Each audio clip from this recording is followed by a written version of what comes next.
ಇದರಲ್ಲಿ ಧರ್ಮ ಹುಡುಕುವ ಕೆಲಸವನ್ನು ಮಾಡ್ತಾ ಇದ್ದಾರೆ ಕೆಲವರು. ಈ BJP ಅವರಿಗೆ ಇದೇ ಕೆಲಸ.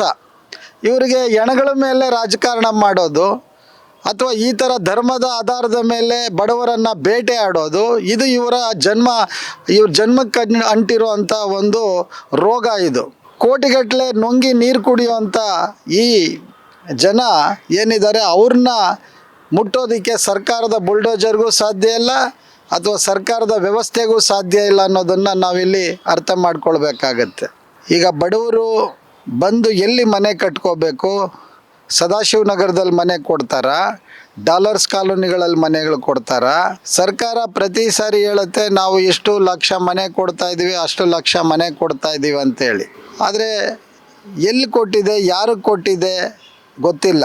ದೊಡ್ಡ ಜನ ಅಂತ ಹೇಳ್ಕೊಳ್ಳೋವಂಥವ್ರು, ಡೆವಲಪರ್ಸ್ಗಳು, ದೊಡ್ಡ ರಿಯಲ್ ಎಸ್ಟೇಟು ನಡೆಸುವಂಥವ್ರು ಎಷ್ಟು ಸರ್ಕಾರಿ ಜಮೀನುಗಳನ್ನು ನುಂಗಲಿಲ್ಲ?